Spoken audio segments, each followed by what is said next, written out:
Hello बच्चों, let's read the question. Question states that which of the following statements about cellular energy harvesting pathway is false.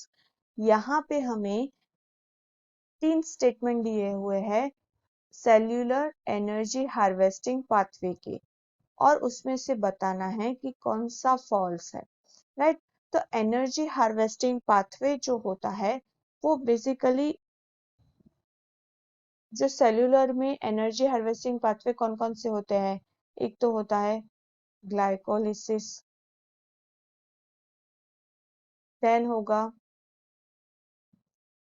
Citric acid cycle and oxidative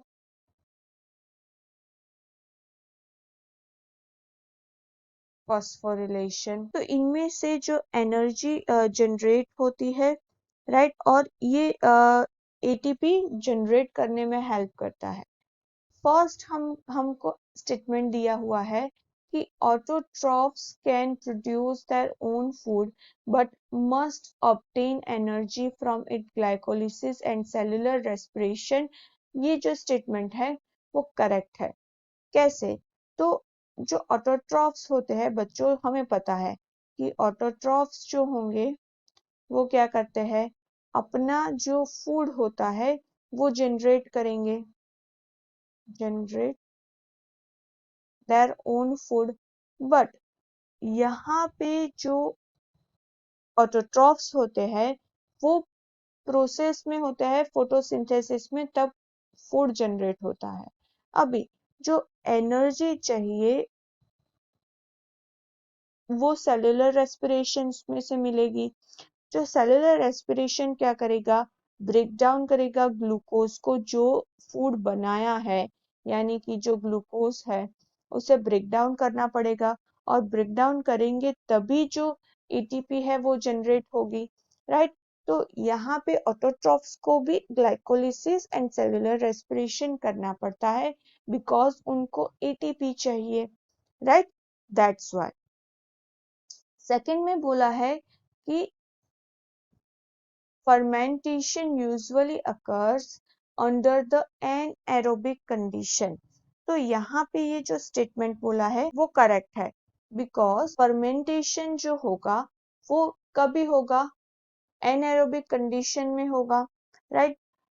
क्योंकि fermentation क्या होता है बच्चों, क्योंकि जो एनाएरोबिक condition होता है उसमें फर्मेंटेशन होगा और फर्मेंटेशन इम्पॉर्टेंट है एनाएरोबिक कंडीशन के लिए बिकॉज जब भी ऑक्सीडेटिव फॉस्फोरिलेशन जो मेंटेन करना होता है प्रोडक्शन को एटीपी के लिए, तो ग्लाइकोलिसिस में, तो ये क्या होगा, फर्मेंटेशन में जो पायरुवेट होता है वो मेटाबोलाइज्ड होगा वेरियस कंपाउंड्स के अंदर, जैसे कि लैक्टिक एसिड है, एथेनॉल है, कार्बन डाइऑक्साइड है और अदर एसिड्स जो होंगे उसमें। तो फर्मेंटेशन नॉर्मली अकर करता है एनएरोबिक एनवायरनमेंट में, राइट। तो ये करेक्ट है। सी में बोला है pyruvate oxidation can only occur under aerobic condition. बच्चों पायरुवेट जनरेट कहाँ पे होगा, पायरुवेट जो प्रोड्यूस होगा वो एंड ऑफ द ग्लाइकोलिसिस होगा और अभी ये जो ट्रांसपोर्ट हो रहा है वो कहाँ पे होगा, माइटोकॉन्ड्रिया में। तो जो ऑक्सीडेशन जो होना चाहिए पायरुवेट का वो एरोबिक रेस्पिरेशन होता है और एरोबिक रेस्पिरेशन उसका अगर होगा तो ही वो कंप्लीट ऑक्सीडेशन होगा इनटू CO2 एंड H2O के अंदर, राइट। तो एरोबिक प्रोसेस जो होगा वो क्या उसको रिक्वायरमेंट होगी ऑक्सीजन की। तो पायरुवेट को ऑक्सीडेशन करने के लिए ऑक्सीजन रिक्वायरमेंट है, that's why it only occurs under aerobic condition. तो ये भी हमारा जो स्टेटमेंट है तो करेक्ट है। तो यहाँ पे कोई स्टेटमेंट फॉल्स नहीं है, तो हमारा करेक्ट ऑप्शन आएगा D, none. Hope you understood it well, all the best, thank you.